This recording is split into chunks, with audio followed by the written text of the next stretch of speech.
Hello everyone, it is your figure break, and today on your break, I'm reviewing a figure from Plum. It's their 1/7 scale Lancer Scáthach. So sit back, relax, and enjoy your break.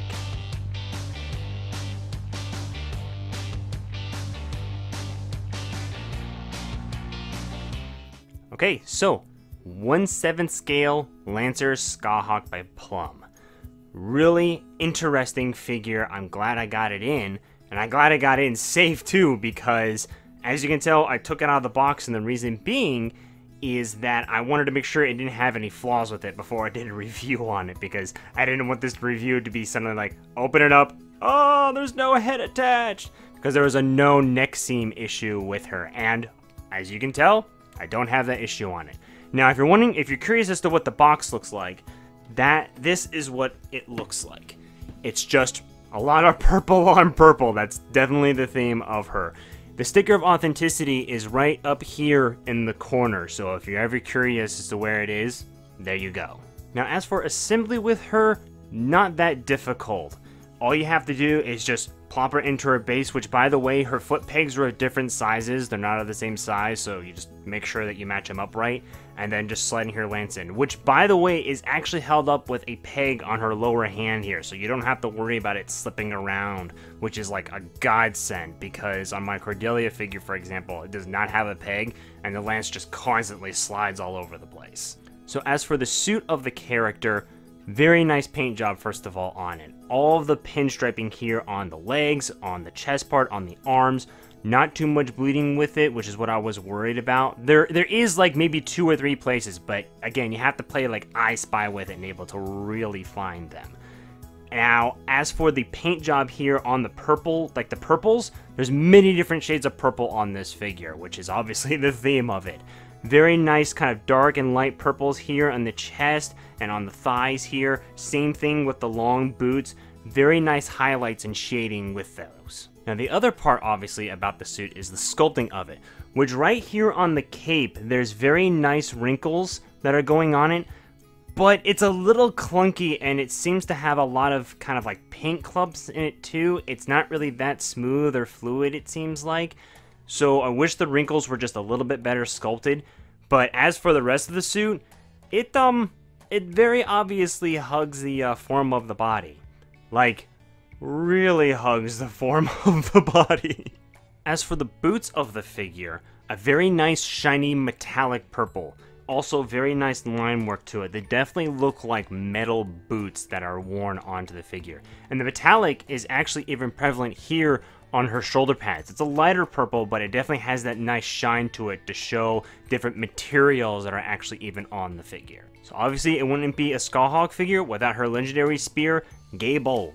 And it is beautifully sculpted and painted. There's nice dark reds and light reds going throughout the spear here, and even the leafing right here especially. This bright, shiny, metallic red to really bring out that kind of leafing on the lance. It's so nicely executed. I really like it. By the way, the face sculpt on this figure is beautiful. There's this nice little subtle smile on her face that is just so perfectly captured on it. I'm really like surprised of how well it's done. Usually face kind of smiles are a little bit awkward depending upon how well they did it. On this one, it's so well executed. Now, as for the hair sculpt on the figure, that's where it starts going downhill, actually. There is a nice concept going on in terms of the hair sculpt. There's nice flowing strands, especially at the ends, but towards her head, there seems to be a lot of flat parts that need to have a little bit more sculpting detail to them, I feel. And same thing with the paint. There is a little bit of highlighting, but there's also some parts where it seems like there's just a lot of scratches. I don't know if that's because that's how it came in, or there were some fingerprints that were on it. It's really hard to tell, and there's even some noticeable scratches when I took it initially out of the box. And again, that's the only part, though, that's holding back this figure is the kind of quality of the paint job on the hair. Considering how big and flowing it is, I was kind of hoping for a little bit more highlights to it. The other thing that I want to address about the hair is that it's a heavy piece of plastic. It's a big piece of plastic. I'm almost certain that it's actually the reason why the head was constantly breaking off for people when they initially got it in, because when I actually hold on to the hair and actually move it a little bit, the neck joint moves. So that's without a doubt probably the reason why that there were so many neck problems, is that the hair is just that heavy. I'm really shocked at how big this plastic is on the hair. Now the final thing that I want to address is the base, which is a very obviously generic plain base. Just the clear, purple, surprise there, plastic on it. Now the magic circle on it is actually kind of nicely detailed. There is some nice details to it, especially all of the writing. I'm really actually kind of shocked of how much detail was put into it. So kind of happy with that. They at least put some effort into the base. So as for a rating of this figure, I'm going to give it an 8 out of 10. It's a really nicely done figure. The only thing that's holding it back is the amount of hair kind of like detail and sculpting that was put into it, which is not a lot.